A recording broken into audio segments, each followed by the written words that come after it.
নিজের মেয়েকে বিদায় করার পরেই যদি বাবার কাছে ফোন আসে আর সেই ফোনে যদি কেউ একজন বলে যে আপনার মেয়ে ছাদ থেকে পড়ে মারা গেছে, সেটা শুনে বাবার কি অবস্থা হবে? হ্যাঁ, দেবরাজ বাবুরও একই অবস্থা হলো যে এই তো তিলোত্তমাকে আমরা বিদায় করলাম, সে হয়তো এতক্ষণে শ্বশুর বাড়ির দরজার গিয়ে দাঁড়িয়েছে।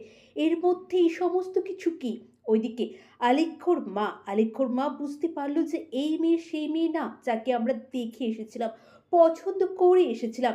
তাই সে ফোন করে মুখার্জি বাড়িতে। দেবরাজ বাবুকে ফোন করে বলে, "এই মেয়ে সেই মেয়ে না যাকে আমি পছন্দ করে এসেছিলাম।"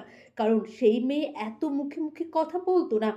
ওইদিকে হসপিটালে সমস্ত কিছু লোপাট করার জন্য প্রতাপবাবু উঠে পড়ে লেগেছে। সমস্ত কিছু লোপাট করে দিতে হবে।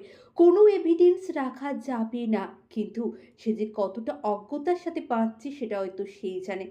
ওইদিকে তমসার কাছে সমস্তটাই একটা মিশন।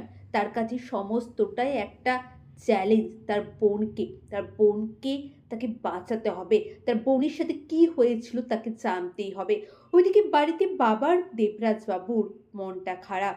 কারণ সে তার মেয়েকে সদ্য বিদায় করেছে।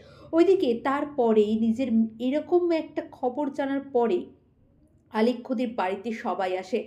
তখনই তমসা নিজের পরিচয় দেয়। বলে, "বাবা, তোমাকে আমি কথা দিচ্ছি, এই পৃথিবীতে আর কোনো তিলোত্তমাকে আমি কষ্ট পেতে দেব না। কোনো তিলোত্তমা এরকমভাবে অত্যাচারিত হবে না। আর আমাদের তিলোত্তমাকেও আমি তোমার কাছে ফিরিয়ে আনবো।" এই কথাটাই শুধু বলে, আর কিছু বলে না।